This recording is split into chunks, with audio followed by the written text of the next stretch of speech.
Nimeleta kichwa cha somo kiwe kifupi, kieleweke vizuri ili kila mmoja anapotoka ajue kabisa leo tujifunza kuhusiana nini? Kuhusiana nini? Amina.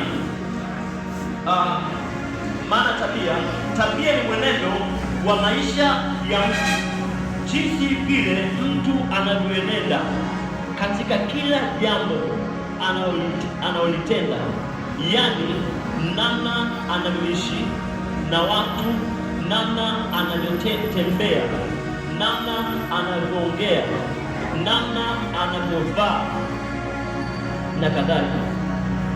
Lakini maana nyingine ya tabia ni mwenendo wa mtu unaonyesha kupitia matendo, fikra, mtazamo wa mtu na maneno na maamuzi. Bwana asifiwe sana. Hiyo ni tabia. Lakini pia tunajifunza kuhusu tabia. Kuna aina mbili za tabia. Kuna tabia kwanza ni tabia njema. Bwana asifiwe sana. Lakini pia kuna tabia nyingine, tabia ambayo sio njema. Nimebadilisha basi, lakini kwa namna nzuri inaitwa tabia mbaya. Bwana Yesu asifiwe. Lakini sisi kwa nini tunajifunza tabia? Kuna vitu vya msingi sana ambavyo ndani yake Mungu anatamani tujifunze. Kila jambo tunalofanya yanatokana na tabia. Bwana asifiwe sana. Na Yesu Kristo alipokuja msalabani, alikuja ili kushughulikia tabia. Mungu amenipa kitu cha kusema siku ya leo kwa habari ya tabia. Bwana asifiwe sana. Mwambie mwenzako kwa habari ya tabia, kuhusu habari ya tabia. Kuhusu habari ya tabia. Ninaamini Mungu ana makusudi siku ya leo kututoa hatua moja kutupeleka hatua nyingine. Ile ambayo tulikuwa tukiitazamia, ile ambayo tulikuwa tukikusudia, yuko Mungu ana makusudi siku ya leo. Pigie Mungu wetu makofi. Maisha ya kazi na ufanya kazi. Unafanya kazi kwa utukufu wa nani? Tabia yako ikoje? Wanakujuaje wewe mtaani kwako? Mungu atusaidie sana. Unapofanya kazi, unafanya kazi, wewe tabia yako ikoje? Je, tuna tabia ya kuinuka juu au ya kushuka chini? Mungu atusaidie sana. Bwana asifiwe. Kwa watu wengi huwa tunatamani kuona tunakuwa matajiri, kuona kwamba tunavuka, lakini matendo yetu hayadhihirishi kwamba sisi ni wakuvuka. Mungu atusaidie sana. Tunapokuwa kazini, tunaishi sio maisha ya Kristo. Lakini kuna watu ambao wako pembeni, wanatamani kile ambacho kilichoko ndani yako wakidhihirishe nje. Mungu atusaidie sana. Haleluya. Kwa hiyo hata kwa namna yote ile, majaribu yanapokuja, kwa kuwa umesimama katika njia sahihi, Mungu hawezi kuacha. Haleluya.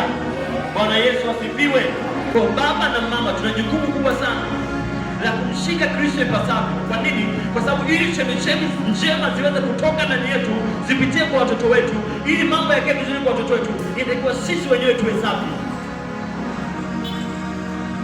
Sio kachangamoto kadogo tu, leo umekosa chakula, mama unakasirika mpaka watoto wanajua leo msosi ya kula. Yaani wewe namna gani wewe? Hivi na hivi na hivi na hivi. Kwani nini mama nini? Unakuta kuna baba wengine kwa tabia za mama, wa baba hawarudi nyumbani mapema.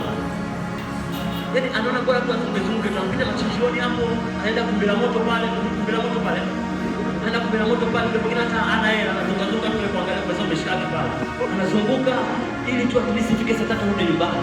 Kwa nini kuna moto? Lakini mtu mwingine anaangalia moto unatoka wapi, watu wameokoka. Kumbe bado kuna tabia za asili. Mungu atusaidie. Kwa hebu tutoe kwa tabia za asili, tumshike Kristo ili tuwe vizuri. Wazazi pia tuna jukumu la kwenda kuzalisha watoto wenye tabia njema. Bwana asifiwe sana. Tabia njema kwa watoto inatengenezwa. Mtoto anatengenezwa. Kuna watu wengi hutamani watoto wao wawe vizuri. Utamani watoto wao wa engineer. Utamani watoto wafike sehemu fulani. Lakini je, unaweka mazingira ya kumtengeneza mtoto wako awe vizuri?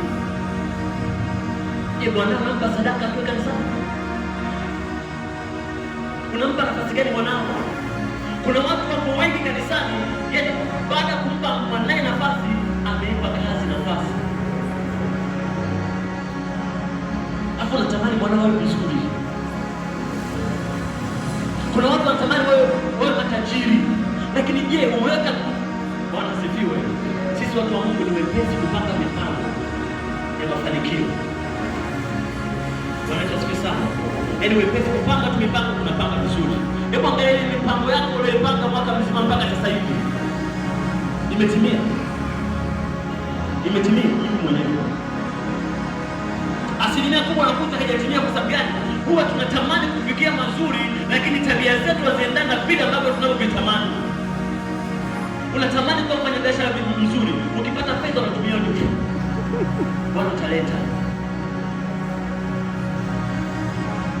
Mungu nakuomba nifanye biashara mkubwa, umepata hata moja umeifukia. Mungu natamani niinuliwe kwenye kazi yangu. Je, maisha yako ya kazini yanamtukuza Kristo? Je, wanapokuwa wafanyakazi wenzako kwamba katika wafanyakazi hao, jamani, kwamba vizuri, kitu kizuri akijaishi kwamba ameokoka, kitu kizuri huwa kinaonekana mapema. Wanasifiwa. Kwa kupandishwa cheo huwa panaonekana kabisa mapema. Ndio tena kwamba wao kweli wanaimba kwaya, kweli wao wanaenda kanisani, kweli wao wanafanya usafi kanisani, lakini kwa tabia hii huyu mtu anastahili kuwa safi. Unakuta maisha tunaishi tofauti na uhalisia wetu, lakini tunatamani Mungu atuonekanie. Mungu atusaidie sana. Haleluya. Inasema kila mtu ana matarajio ya kiroho au kimwili, yaani kufikia matarajio yatupasa tuwe na tabia njema.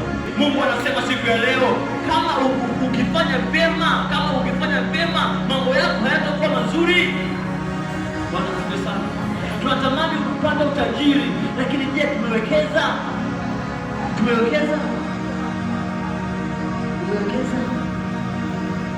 Unafanya biashara, faida inaonyesha kwa unapata faida ya namna gani? Hiyo faida unayoipata unaifanyia kitu gani?